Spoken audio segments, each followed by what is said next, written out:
கர்த்தரும் மகிமை நிறைந்த இரட்சகனுமாயிருக்கிற ஆண்டவர் இயேசு கிறிஸ்துவின் விலையேறப்பெற்ற நாமத்தினாலே அவருக்கும் அன்பின் வாழ்த்துக்கள்.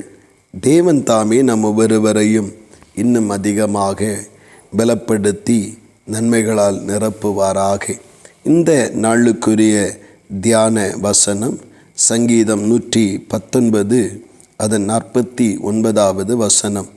நீர் என்னை நம்ப பண்ணின வசனத்தை உமது அடியனுக்காக நினைத்தருளும் என்று அவன் இந்த சங்கீதக்காரன் ஜெபிப்பதை நாம் காண முடிகிறது.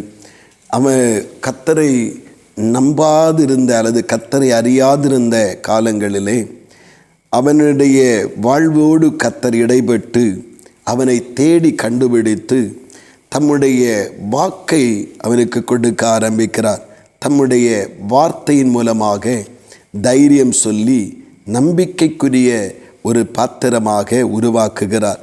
இந்த இக்கட்டான காலங்களிலே கர்த்தர் தேடி சென்று அவரை நம்ப பண்ணின அந்த வார்த்தைகளை இப்பொழுது ஆண்டவரே இப்படியெல்லாம் எனக்கு சொல்லியிருக்கிறீங்களே, இப்படியெல்லாம் என்னுடைய நெருக்கமான காலத்தில் இப்படியெல்லாம் என்னை நடத்துவேன், இப்படியெல்லாம் உன்னை ஸ்தோத்திரம் பாதுகாப்பேன் பயன்படுத்துவேன் அப்படின்லாம் சொல்லியிருக்கிறீங்களே, அப்படியே என்னுடைய வாழ்க்கையில் அந்த வசனத்தை நிறைவேற்றும் என்று சொல்லி ஆண்டவருடைய சமூகத்திலே ஆண்டவரை பார்த்து அவன் செபிக்கிற ஒரு விண்ணப்பமாக இது காணப்படுகிறது.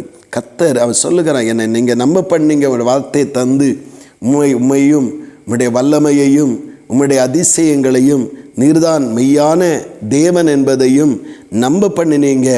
அந்த நம்ப பண்ணின நாட்களிலே அநேக காரியத்தை எனக்கு வாக்கு தத்தங்களாக வார்த்தையின் மூலமாக தந்திருக்கிறீங்க. அவைகள் என்னுடைய வாழ்க்கையில் நிறைவேறுவதற்காக என்னை நினைத்தருளும் என்று சொல்லி ஆண்டவருடைய சமூகத்திலே அவன் செபிக்கும் பொழுது வார்த்தையை கேட்டுக்கொண்டிருக்கிறதானே தேவ பிள்ளைகளாக இருக்கிறதான நாமும் வருடம் வாக்குத்தத்தம் எனக்கு கிடைக்கிறது, வாக்குத்தத்தத்தை நான் பெற்றுக்கொண்டேன், முடிவிலே அதை சுதந்திரித்து கொண்டோமா இல்லையா என்கிற தெளிவு கூட இல்லாதபடி அடுத்த புதிய நாட்களிலே புதிய ஆண்டிலே புதிய வார்த்தையை நோக்கி நம்முடைய மனம் செல்ல ஆரம்பிக்கிறது. ஆனால் பழைய வாக்குத்தத்தங்கள் என்னவாயிற்று? கர்த்தர் நம்மை அவரை விசுவாசிக்க பண்ணின, அவரிலே உறுதியாய் நிற்க பண்ணின, அவரிலே ஸ்திரப்படுத்தின வார்த்தைகள் என்னவாயிற்று? அது கர்த்தருடைய வார்த்தை அல்லவா? அது அவமாய் போவதற்கு வாய்ப்பே இல்லை, அது பொய் சொல்லுவதற்கு வாய்ப்பே இல்லை. ஆனால் நாம் அதை குறித்து அதை கவனிப்பதில்லை அல்லது அதை குறித்து அதிக அக்கறை காட்டுவதில்லை. ஆனால் சங்கீதக்காரன் சொல்ல, என்னை நம்ப பண்ணின, என்னைக்கு மனம் திரும்பி என்னை தெரிந்து கொண்டீரோ அந்த நாளிலிருந்து இந்த நாள் வரைக்கும் எனக்கு ஏராளமான வார்த்தைகளை நீங்கள் தந்திருக்கிறீங்க. ஒவ்வொரு வார்த்தைகளும் ஒவ்வொரு சூழ்நிலைக்கு ஏற்றபடி என்னை அதிலிருந்து உற்சாகப்படுத்தி விடுவித்து வெளியே கொண்டு வருவதற்கு ஏற்ற வார்த்தையை தந்திருக்கிறீங்க.